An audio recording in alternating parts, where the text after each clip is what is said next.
हरि ओम. श्री स्वामी समर्थ. तुम्ही कधीही स्वामी चरित्र सारामृत वाचायला बसलात आणि मनात अचानक विचार आला का, मी बरोबर वाचते का, नियम चुकत तर नाही ना, आणि खरंच इच्छा पूर्ण होते का? जर हा प्रश्न तुमच्या मनात आला असेल तर आजचा व्हिडिओ तुमच्यासाठीच आहे. आज मी तुम्हाला अगदी साध्या सोप्या, मनाला पटेल अशा भाषेत सांगणार आहे. स्वामी चरित्र सारामृत वाचताना कोणत्या नियम, कोणत्या गोष्टी लक्षात ठेवायला पाहिजे, कोणते नियम पाळले पाहिजेत, आणि सर्वात महत्त्वाचे, वाचनातून मनातील इच्छा पूर्ण होण्याचे रहस्य नेमके काय आहे, हे आज आपण व्हिडिओमधून बघणार आहोत. हा व्हिडिओ शेवटपर्यंत नक्की पहा, कारण शेवटी मी हे काही कशी छोटी पण अत्यंत प्रभावी गोष्ट सांगणार आहे, जी अनेक भक्तांच्या आयुष्यात टर्निंग पॉईंट ठरलेली आहे. जय श्री स्वामी समर्थ. जय गुरु माऊली. आजचा विषय खूपच खास आहे. स्वामी चरित्र सारामृत वाचताना या गोष्टी लक्षात ठेवा, मनातील इच्छा पूर्ण होतील. भक्तांनो, आपण खूप वेळा बघतो की काही लोक नित्य पठण करतात, काही लोक पारायण करतात, काही लोक स्वामींचा जप करतात, पण तरी सुद्धा ते म्हणतात की मी इतकं वाचते पण मनासारखं काहीच होत नाही. आणि काही लोक अगदी साधं वाचन करतात पण त्यांचे आयुष्य चांगलेच. मग फक्त नेमकं कुठं चुकतं आपलं? हे नियमाचं मध्ये नाही तर भावनेमध्येच फरक आहे.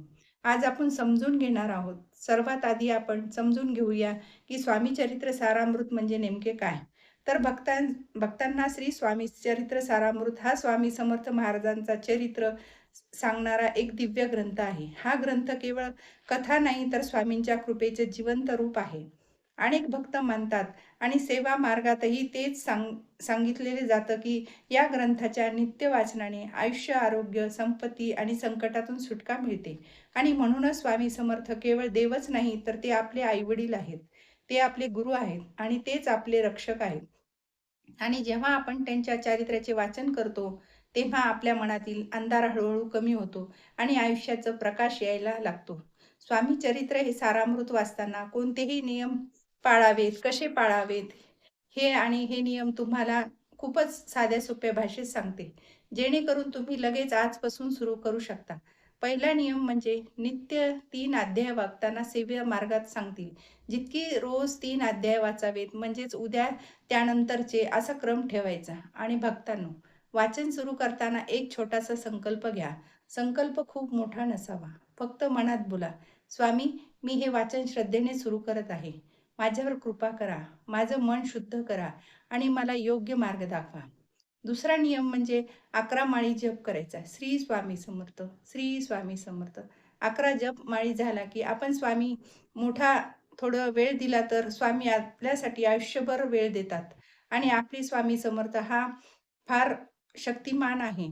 आपला आधार देतो आणि आपल्याला घरात संघर्षमय आपला असेल तर कमी करतो व आपल्याला अहंकार विसरायचा आहे. भक्तांनी हा नियम खूप महत्त्वाचा आहे, कारण वाचन करतो पण मनात एक भाव आणि दुसरा भाव असा ठेवायचा नाही. ते खरे अजिबात आवडत नाही. स्वामींना असं असतं की आपण नम्रता हे जसं जितकं ठेवू आपण पूर्ण स्मरण, ते स्वामींना आवडते. व चौथा नियम म्हणजे शुद्धता पाळा. पारायण करताना नेहमी पावित्र्य घेऊनच बसा. कारण स्वामी समर्थ हे आपल्या भक्ताची परीक्षा घेतात आणि जे टिकतात ते त्यांना स्वामी भरभरून देतात. असा भक्तांना आलेला अनुभव सांगतात की मी जेव्हा स्वामी चरित्र सारामृत वाचायला सुरू केलं, तेव्हा मला नोकरी लागली. कोणी सांगते की मी पारायणाला सुरुवात केली तेव्हा माझे घर झाले. म्हणून वाचन करताना कृतज्ञता पाळा. म्हणजेच तुमच्या आयुष्याचे कितीही कठीण असले तरी स्वामींना दररोज म्हणा, स्वामी धन्यवाद. जेव्हा कृतज्ञता येते तेव्हा स्वामींची कृपा वेगाने सुरू होते. म्हणूनच एकच विनंती आहे की श्री स्वामी चरित्र सारामृत वाचले नसेल तर ते आजपासून सुरू करा. स्वामी सेवेत या. खरंच तुमच्या आयुष्याचे सोने होईल. श्री स्वामी समर्थ. ही माहिती पूर्ण व्हिडिओ आवडला असेल तर जास्तीत जास्त शेअर करा आणि माझ्या व्हिडिओला लाईक, शेअर, सबस्क्राईब करा विसरू नका. श्री स्वामी समर्थ.